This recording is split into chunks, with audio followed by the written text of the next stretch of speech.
에베소서 6장 1절로 4절에 있는 말씀, 제가 가진 성경은 316쪽 되겠습니다. 다 찾으신 줄 알고 제가 1절을 먼저 봉독합니다. 교독하겠습니다. 자녀들아, 주 안에서 너희 부모에게 순종하라. 이것이 옳으니라.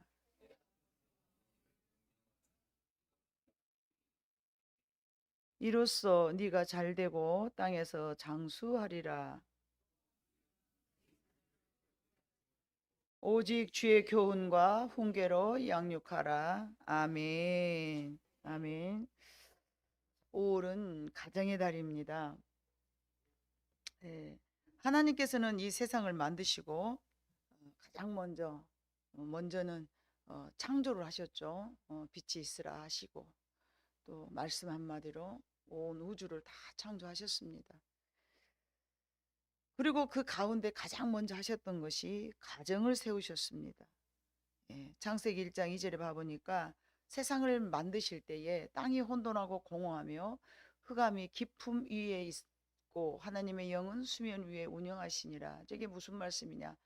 땅이 혼돈하고 공허하며 흑암이 깊음 위에, 뭔가 하나님이 창조하시기 이전의 그 세상인데 굉장히 무질서한 상황입니다.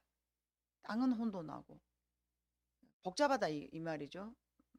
우리 주일학교 때 제가 설교를 했습니다마는 마치 퍼즐 상자를 싹 부어놓고 섞어져 있는 상태에서 그 퍼즐 한 조각 한 조각을 맞춰 나가면 마지막에는 굉장히 아름다운 그림이 되잖아요. 그것처럼 처음에 하나님이 이 세상을 만드시기 전에는 이처럼 땅이 혼돈하고 공허하고 흑암이 깊음 위에 있는 그런 상황이었습니다. 그때 하나님께서는 모든 것을 질서 있게 딱딱 퍼즐 맞추듯이 딱딱딱딱, 물은 물끼리 나뉘고 하늘의 공중에 있는 물과 땅 아래에 있는 물, 땅은 땅끼리 모아놓고 뭔가 질서를 이렇게 따다닥 따다닥 만드셨습니다. 그래서 세상이 굉장히 아름다운 그런 질서대로 정리하셨습니다. 예. 그리고는 남자와 여자를 만드시고 이제 남자를 돕는 여자, 그래서 돕는 배필이 된 여자까지 만드셔서 그 남자와 최초에 하나님 만드신 그 남자와 여자는 가정을 만들게 하였습니다. 본문에 나타나 있는 가정에 대한 말씀은 하나님께서 모든 것을 질서 가운데 일하신, 태초에 천지를 창조하셨을 때 혼돈하였고 흑암이 깊음 위에 있었고 공허하였던 이런 상태를 질서 있게 정리하신 것처럼 오늘 에베소 6장 1절로 4절에 있는 말씀은 가정은 이런 상태로 되어야만이 질서가 생긴다라는 의미의 말씀이 부여되어 있습니다. 자녀들아, 주 안에서 너희 부모에게 순종하라. 이것이 옳으니라. 그리고 네 아버지와 어머니를 공경하라. 이것인 약속이 있는 첫 계명이니 이로써 네가 잘되고 땅에서 장수하리라. 이거는 다음 이제 어버이 주일날 자세히 상세하게 설명을 하겠지만 오늘은 어린이 주일로서 4절, 또 아비들아 너희 자녀를 노엽게 하지 말고 오직 주의 교훈과 훈계로 양육하라. 이것이 하나님께서 우리에게 가정을 이제 세우시고 이제 자녀를 양육할 수 있는 법을 제정하셨습니다. 예. 그래서 부모는 자녀에게 순종하고 자녀는 부모에게 순종하고 부모는 자녀에게 양육하는 거, 교양과 훈계로. 근데 이 교양이라는 것이 우리의 교양이 아니죠. 오직 주의 교훈과 훈계로 양육하라. 이게 이제 포인트가 되겠죠. 이것이 좋은 가정을 만들기 위한 하나님이 가르쳐 주신 방법인데 요즘 현대 사회가 그닥 좋은 가정을 세워가지 못하고 있는 사회라는 것은 굳이 제가 여러분들에게 설명하지 아니하여도 이미 알고 계시리라 믿습니다. 그 이유가 어디 있을까요? 예? 결혼하기 전에 우리는 가장 좋은 짝을 만나지 않습니까? 가장 훌륭한 남자를 여자는 선택할 것이고 또 남자는 가장 좋은 아내를 선택합니다. 누구 둘이 살아 뭐 이렇게 해서 산 게 아니고 저 사람은 마음에 안 들어. 저분은 좀 나하고 좀 안 맞을 것 같아. 그래서 가정을 세우기 위해서 첫 번째는 가장 좋고 가장 훌륭하고 가장 멋지고 가장 사랑스럽고 뭐 이런 조건을 어느 정도 맞아야 여러분 결혼하지 않습니까? 그렇게 좋은 여자를 골랐고 그렇게 훌륭한 남자를 만나서 좋은 가정을 이루고 살려고 무단히 노력했건만 그렇게 계획이 되지 않는 이유가 어디 있을까요? 여러분들은 선남 선녀가 만나가지고 지금 여러분들이 생각하는 그런 좋은 가정을 이루가고 내가 꿈꾸는 대로 내가 계획한 대로 뭔가 가정이 잘 만들어졌습니까?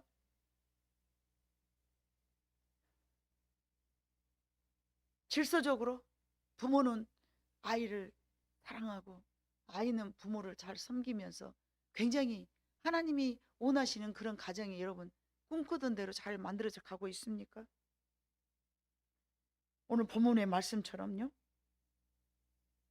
그러지 않기 때문에 이 사회가 문제가 되는 것입니다. 부모에게 효를 해야 하면 예수를 믿든 안 믿든 동서고금을 막론하고 다 알고 있는 바입니다. 예? 다 알고 있는 바요. 그런데 아이들이 부모를 잘 섬기지 않아. 아이들이 부모를 잘 섬기지 않아.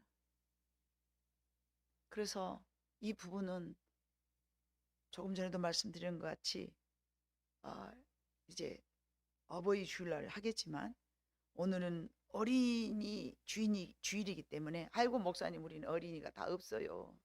다 이제 끝났어요. 아이고 뭐 다 키워서 시집 가불고 다 장가 가불고 그랬는데 뭐 이제 들어서 못 하겠습니까? 천만의 말씀입니다. 일반적으로 부모들은 자녀에게 가장 사랑하기에 가장 좋은 것으로 먹이고 입히고 교육시키고 또 그거를 도우면서 행복하기를 원합니다. 맞습니까? 네, 내가 결혼했어요. 내 아이를 낳았어요. 내 아이를 낳았기 때문에 가장 좋은 곳으로 가장 좋은 환경 속에서 가장 건강한 걸 먹이고 가장 예? 뭐 행복한 삶을 살아가기 위해서 부모는 부단히 노력합니다. 이런 것도 하고 저런 것도 하고 뭐 못할 게 어디 있어요. 자녀를 위해서. 자녀를 위해서 내가 안 할 게 어디가 있어요. 못할 게 어디가 있어요. 모든 것을 다 자녀들에게 쏟아붓죠. 예.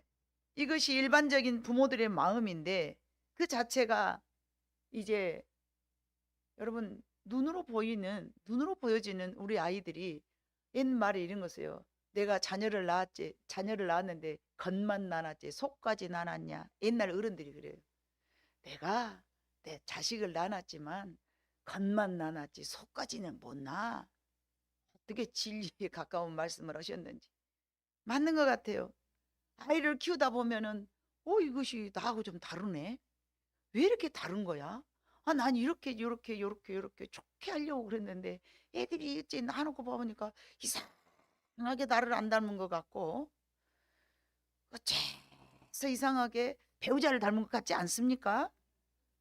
웃어요. 속이 있어서. 이상하게 좀 안 야리꼬리하니 좀 마음에 안 든 것은 다 누구 닮은 것 같아요? 상대방 누구를 닮은 것 같아. 저것이 그냥 아주 어째 이상하게 누구를 닮아가지고 말이야. 하나님도 그렇게 생각하실란가 모르겠어요.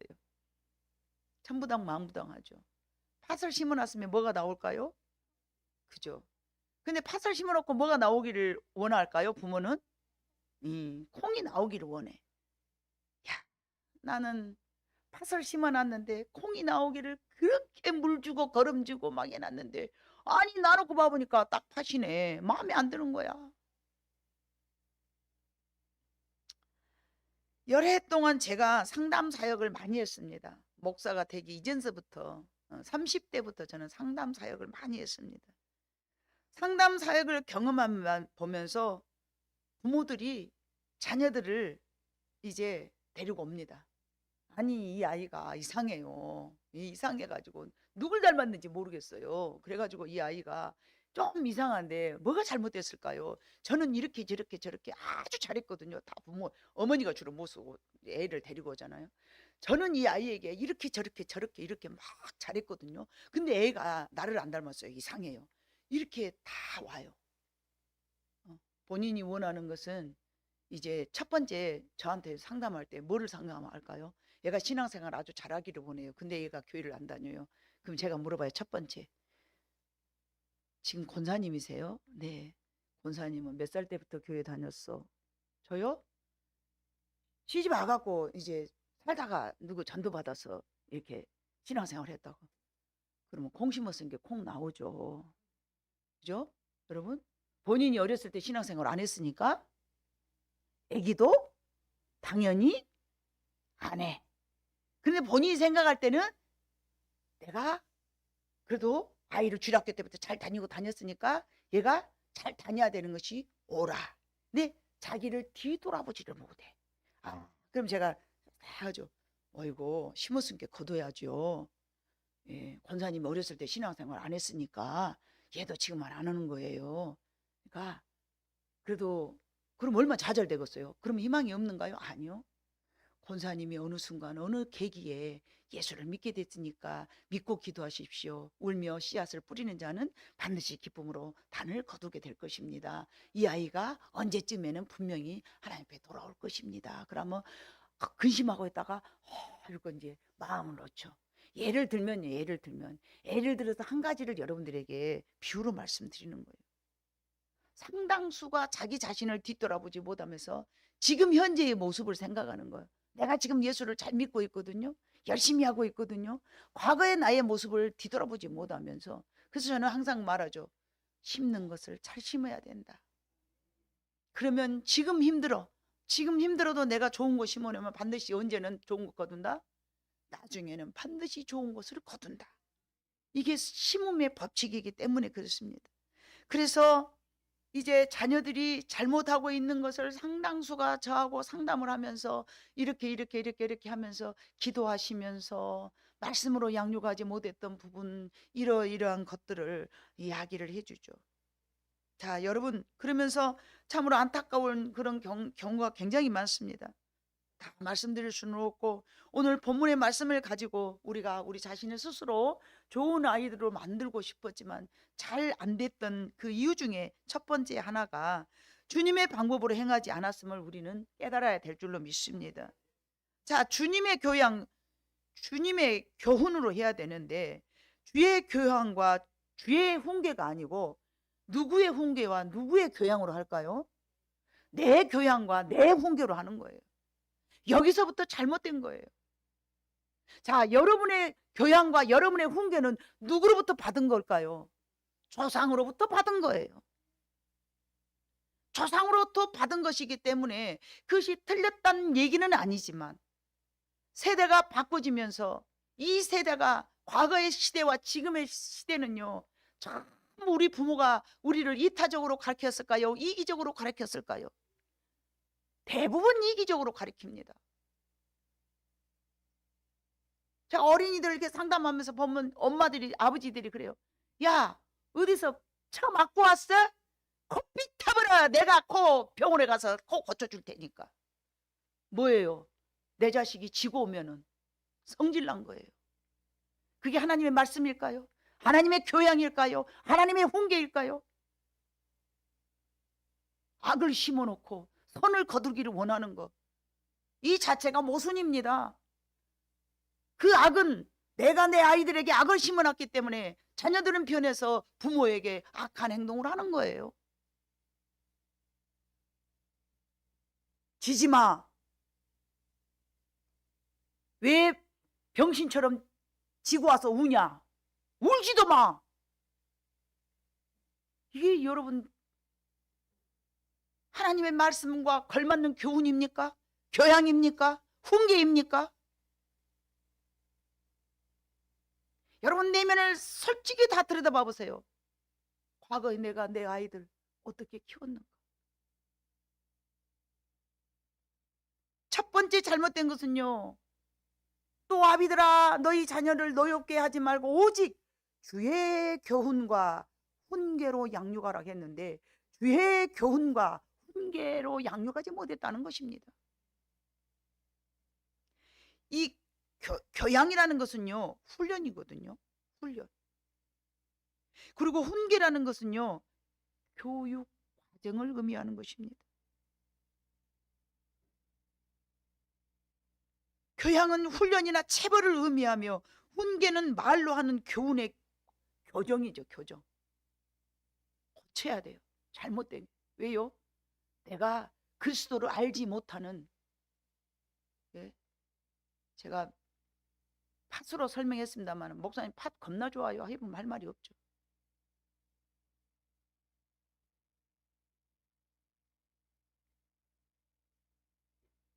받은 것이 부모로부터 받은 유전이 DNA가 한 것이잖아요. 이기적이고 교만하고 욕심부리고 고집부리고 시기 있고 질투 있고, 남이 잘 되면 배 아프고, 물려준 게 그런 거라니까요. 물려준 게 그런 거예요. 형제와 형제끼리 싸우죠. 네가 잘났냐 내가 잘났냐 비교하죠. 그런 좋지 않은 것들로 내가 나눴기 때문에 우리는 주의 교훈과 주의 교양으로 훈계하지 않으면 그 자체가 우리가 뭘 나눴냐요? 죄의 덩어리를 나눈 거예요. 죄의 덩어리를 나놓고 다시 거듭나지 않는 사람이라면 그 악의 모양이 그대로 잘 성장해서 부모를 공격하고, 공양한 게 아니라 부모를 대적하고 불순종하고 공격하고 지 마음대로 살고, 그러면서 이상하네 삐딱하네 저거 나 안 닮았네.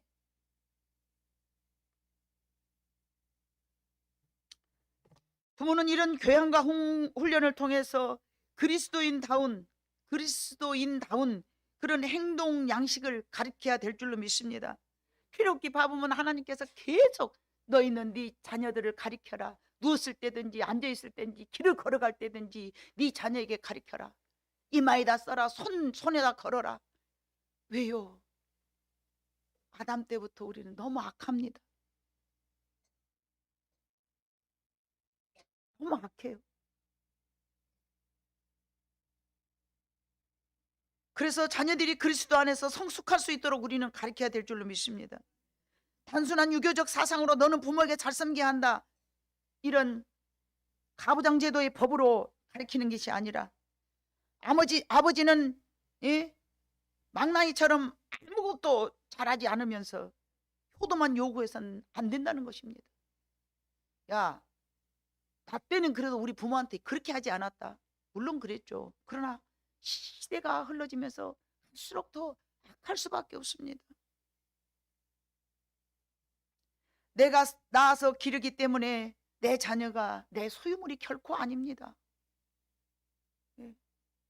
내 소유물이 아니고, 우리가 오늘 읽었던 그 성시 교독에 봐보면은요, 아이들은 뭐라 그랬어요? 보라, 자식은 여호와의 기업이요. 하나님의 사업이라는 거예요. 하나님의 사업. 하나님이 우리에게 맡기는 사업이에요. 잘 양육해야 돼요.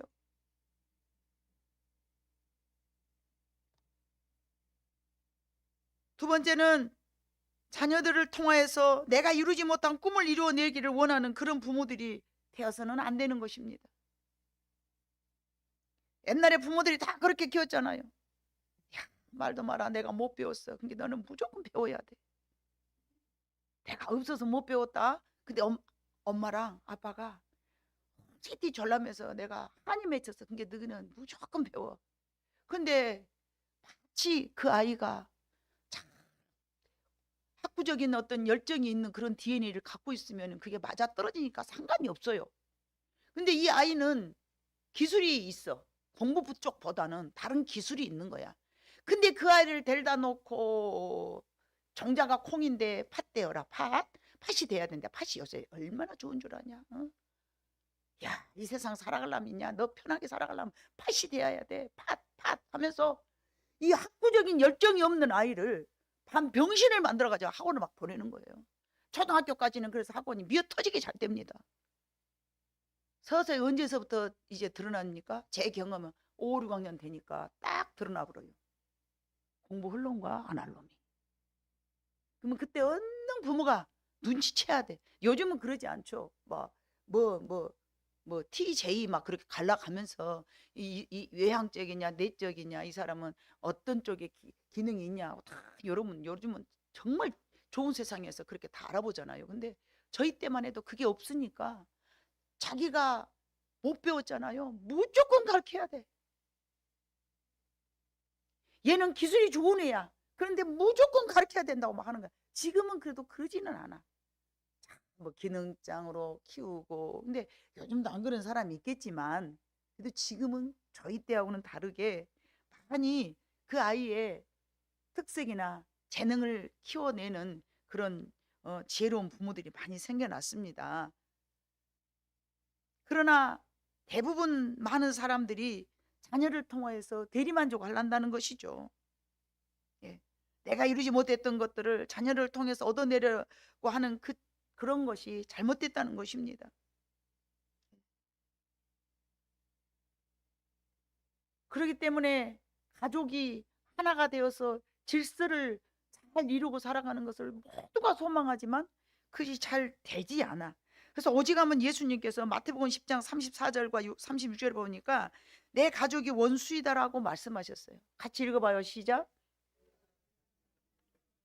생각하지 말라. 화평이 아니요 검을 주러 왔노라.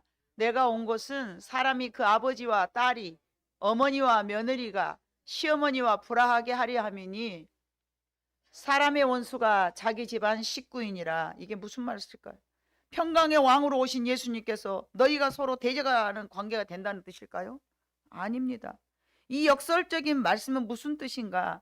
모두가 서로가 다르기 때문에, 예를 들어서 저 마태복음 10장에는 이제 복음이 들어갔을 때 나는 예수를 믿는데 내 가족이 예수를 믿지 않으면 서로 다름을 말씀하시면서 서로 적군이 될 수 있다라는 얘기가 되는 것이고요.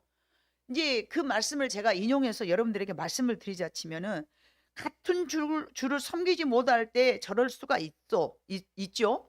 그러나 한 가족이라고 해서 다 같은 색깔을 가지고 같이 예수를 믿지도 않아요. 다 교회를 다니고 다 하나님을 섬긴다고 해서 그게 똑같은 뜻으로 같은 모양으로 섬기지 못하고 있는 거예요. 그래서 서로가 서로에게 좋은 어떤 그런 영향을 미치지 못하고 서로 적군이 될 수가 있어.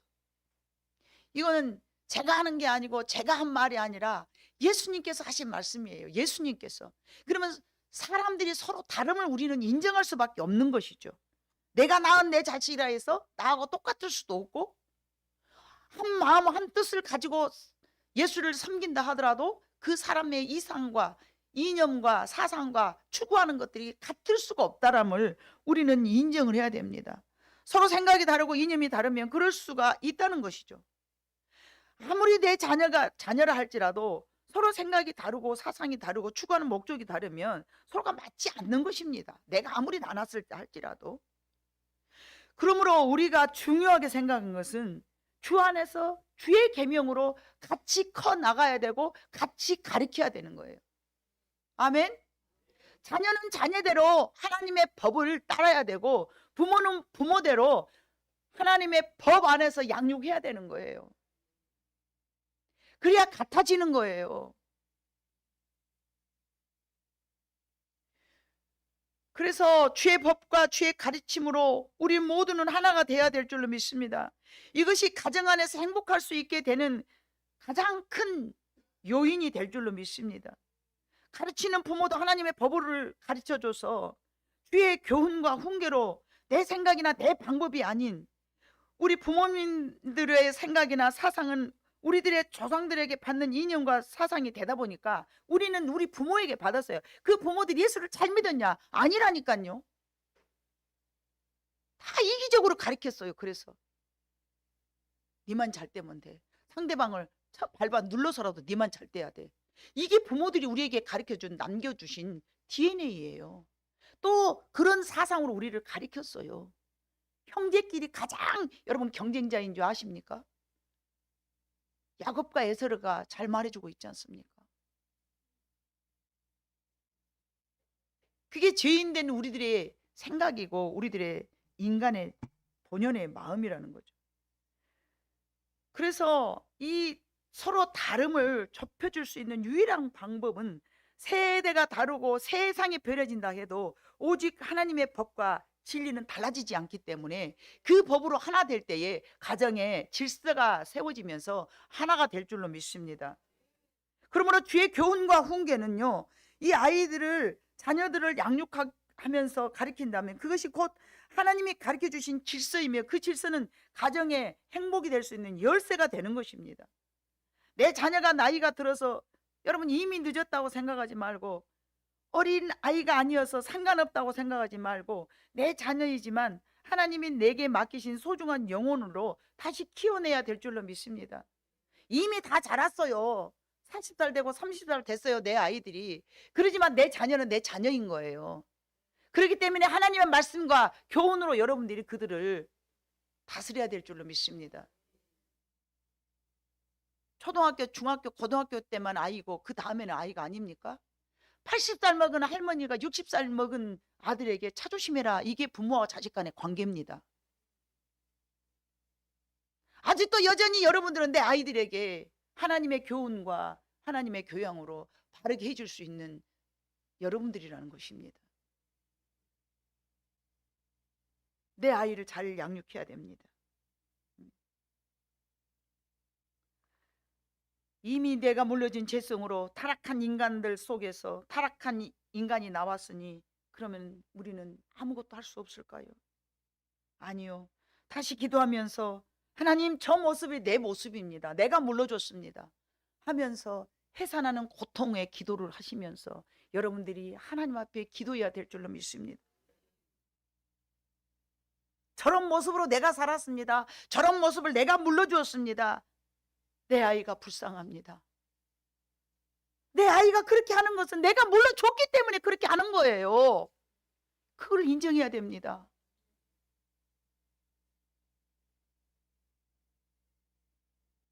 하나님, 내가 물러줬는데 저 아이라고 무슨 수가 있을까요? 주님, 내 아이가 하나님의 법 안에서 온전해질 수 있도록 도와주세요. 눈물로 기도할 때에 기쁨의 단을 거둔다라고 시편 126편에 말씀하셨습니다. 하나님의 진리의 말씀은, 언약의 말씀은 시건치 않으십니다. 저는 지금도 45살 먹고 32살 먹고 30살 먹었어도 저는 여전히 내 아이들을 놓고 기도합니다. 하나님 안에서 바른 길로 온전하게 살게 해달라고. 제가 6살 때부터 신앙생활을 했기 때문에 이미 아주 뱃속에서부터 기독교 문화, 하나님 잘 섬기는 거 가르쳤습니다. 그러나 아직도 안 되고 있습니다. 왜요? 우리 어머니 아버지가 예수를 잘 못 믿었고 그 후에 할머니 할아버지도 예수를 안 믿었고 생물학적으로 봐보면요, 반드시 나를 닮은 녀석은요 손주에게 나옵니다.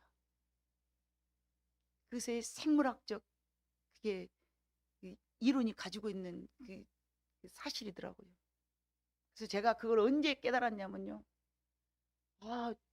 나병환자촌에서 제가 살았거든요. 나병환자는 바로 직대에서 절대 안 나온다는 거예요. 그걸 깨달았어요. 기도만 한 저는 제가 뭘 알겠습니까? 그런데 이상하다. 내가 이렇게 태교도 잘하고 내가 이렇게 하나님의 말씀으로 양육시켰는데 왜 이렇게 안 될까? 3대까지는 그래서 3, 4대까지 그래서 하나님이 말씀하셨구나. 깊은 것을 깨닫고 맞아. 우리 아버지가 예수를 안 믿었는데 뭐가 나왔겠는가?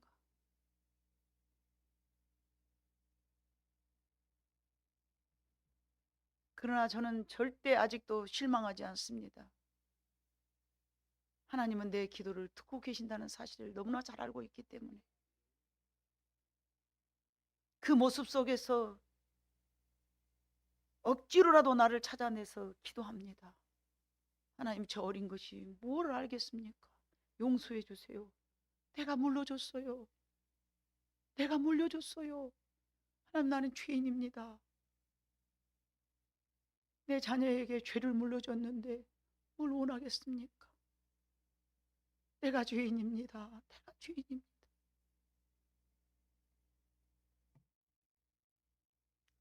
아이들을, 내 자녀는 곧 내가 나로부터 내려준 죄의 모양이라는 사실을 우리는 잊지 말아야 합니다. 저들이 그렇게 태어나고 싶어서 태어난 것이 아닙니다. 자녀들이 선택할 일말의 여지도 없습니다.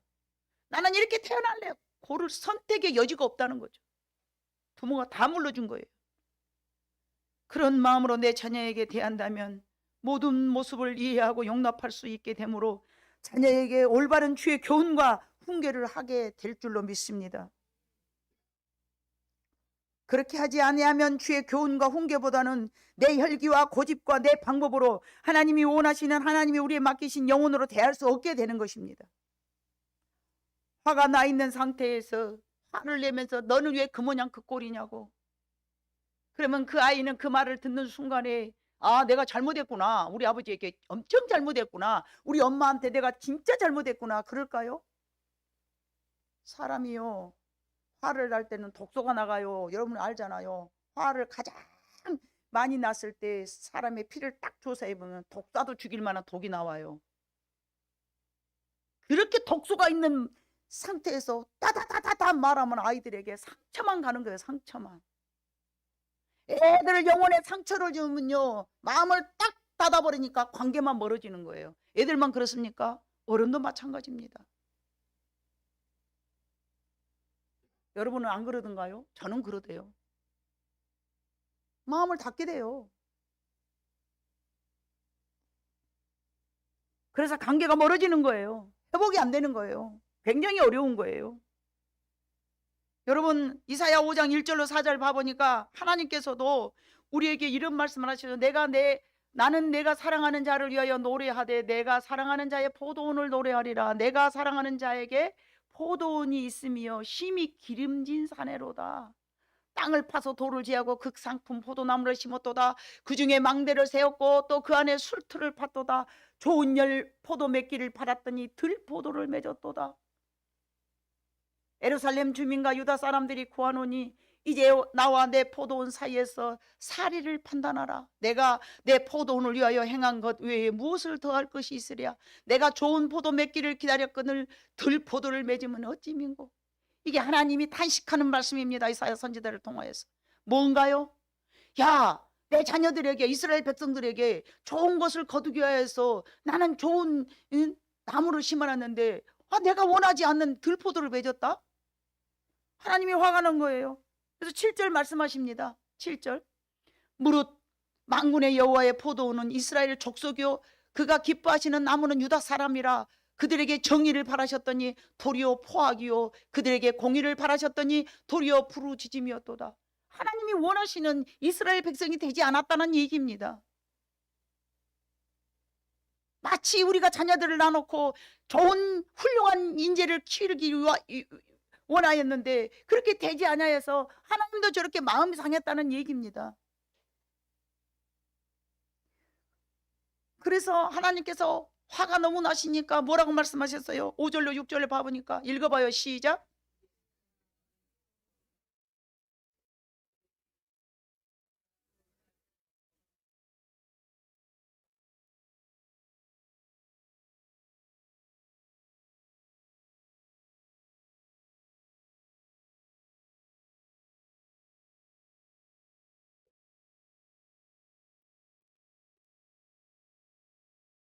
들어보니까 뭡니까?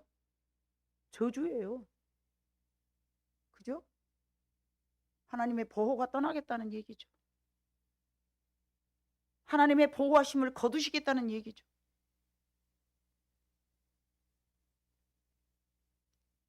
이것은 무엇이 문제였을까? 죄가 그들 안에 가득 들어있음을 하나님은 탄식하신 거예요. 결국 우리가 가정이 하나 되지 못하는 것은 자녀들이 부모에게 불순종하고 부모는 자녀를 노엽게 하는 그 근본적 이유가 어디가 있는가? 마치 이스라엘 백성들이 불순종하여서 들포도들 매든가 같이 우리 부모가 열심히 고생하여 자녀를 양육하였으나 좋은 결과가 있지 못한 이유가 어디가 있을까? 사람들은 세상에 살면서 세상의 문화를 접하고 살다 보니까 자꾸만 하나님과 멀어지게 되고 세상을 더 좋아하면서 편질되어 가는 것이 문제가 되는 것이죠. 이사야 우리가 읽었던 5장 1절로 7절에 있는 내용이 그런 내용이는 것이죠. 우리는 모든 삶의 근본을 하나님의 말씀 위에야 세워야 되는 것이 옳습니다.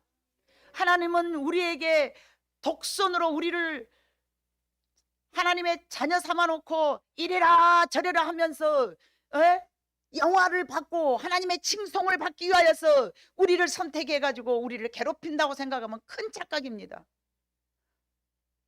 여러분, 제가 해보니까요, 너는 원수를 사랑하라, 원수를 사랑하라, 정말하면 너를 괴롭히는 자를 사랑해라 사랑해라, 이거는요 우리가 마치 희생당한 것 같잖아요. 언제도 말씀드렸지만 아니요, 내가 사랑을 할 때 그 사랑이 나한테 다시 돌아오니까 내가 행복해지더라는 것이죠.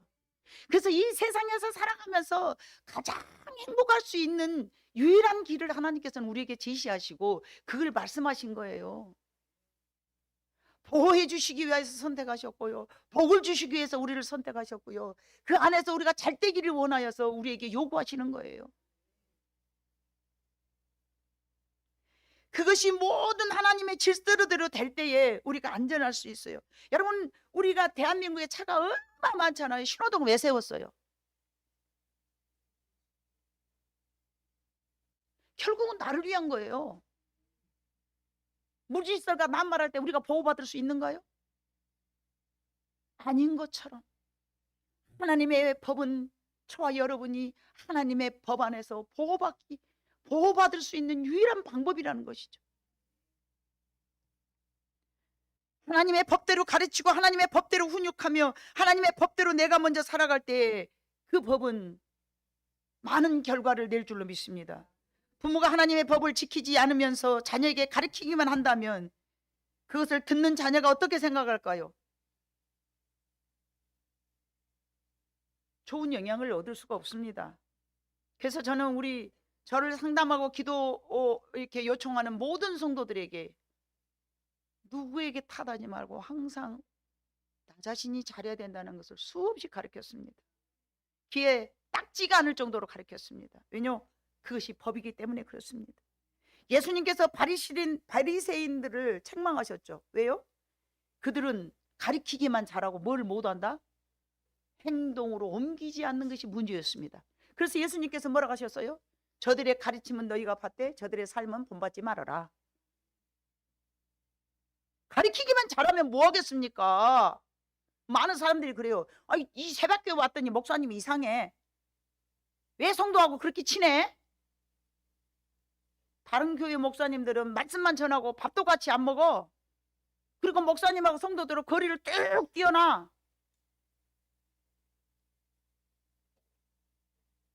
옛날에 장계 가면 처갓집하고 화장실하고 멀어야 좋다고 했잖아요.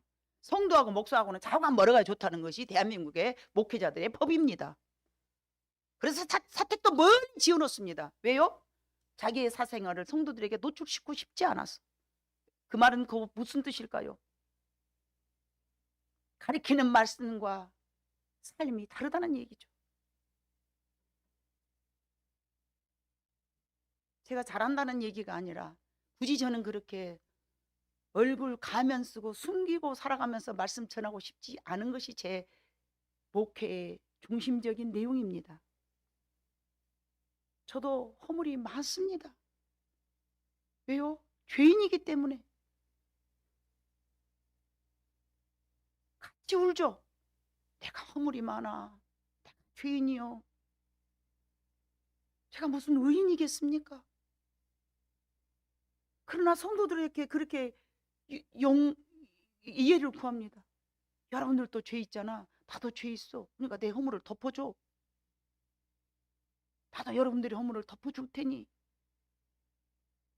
그것이 하나님이 우리에게 가르쳐 주신 사랑이에요. 하늘마다 현장에 잡힌 여인을 보고 뭐라 그랬어요? 나도 너를 정죄하지 않겠다. 우리는 판단하고 정죄할 자격도 없고 해서도 안 되는 거예요. 못하면 못한 대로 그를 사랑하고 용납하고, 사람이 아무리 눈, 코, 입이 예? 다 틀리듯이 성품도 다 다르거든요. 그와 마찬가지로 신앙도 다 다릅니다. 그것처럼 자녀들도 다르다는 것을 우리는 깨달아야 될 줄로 믿습니다. 왜 가정이 무너졌는가? 말씀을 정리하여서 말씀드리자치면, 첫 번째, 자녀들이 우상이 되었기 때문입니다. 이 자녀들을 내가 잘 키워가지고 말이지, 엄청 잘 키워야 돼 하다 보니까 거기다만 신경 쓰고 하나님을 뒷전에다 내던져버리는 거예요. 우상이 되어버렸어요. 하나님은 가장 싫어한 것이 우상이죠. 우상이라고 해서 어디 가서 빌고 막 이거래야 우상이 아니고요, 자기의 상처도 우상이에요. 여러분,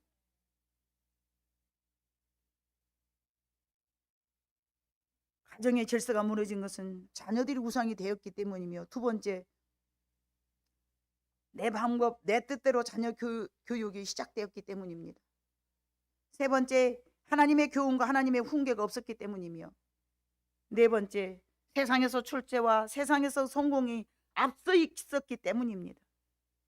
다른 말로 하자치면 육신을 위한 삶으로 가르쳤죠. 영혼을 위한 삶이 아니라 저 육신이 나중에 3D 직종 갖지 아니하고 하이칼라 내 자식 고생시키고 싶지 않아. 천만의 말씀이요. 하나님은요, 이 땅에서 우리가요, 이마에 땀을 흘리는 것이 우리 인생들이 해야 될 일이었어요. 여러분, 힘든 뭐 당뇨병, 고혈압, 뭐 암 이런 거 걸려봐요. 다 뭐 하라 합니까? 운동하라 그래요. 땀 흘리라 그래요. 그게 건강해질 수 있는 비결인 거예요. 근데 내 자녀들 사랑한다고 힘든 일 안 시키려고 하는 그 자체부터가 잘못된 거예요. 그러면 내 자식들은 고생 안 하고 너무 자식은 고생해도 됩니까? 얼마나 이기적입니까? 내 자식이 잘할 수 있는 것, 하나님이 주신 그 달란트, 그거를 사용하게 하시고 그걸 찾아주는 것이 부모의 역할인 줄로 믿습니다. 이제 우리는 다시 일어나야 됩니다. 하나님 중심, 예수 중심, 말씀 중심, 그리고 우리 자녀들이 하나님께 영광된 삶을 살아가라고 우리는 그렇게 가르쳐야 될 줄로 믿습니다. 우리가 이 땅에 태어난 것은 하나님의 영광을 위해서 하나님 앞에 선택받은 줄로 믿습니다. 그렇게 해서 우리가 하나님의 종이 됩니까? 하나님은 우리에게 더 많은 것으로 풍성하게 책임져 주시고 또 하나님께서 보호해 주셨더니, 그렇게 보호받고 책임받은 인생들이 어쨌습니까? 다윗도 여러분이 알다시피 너무 성공했고요, 요셉도 여러분이 알다시피 굉장한 성공을 했습니다. 하나님의 영광을 위해서 사는 그들이 뭐 세상에서 뭐 쫄딱 망했습니까? 절대 그렇게 되지 않습니다.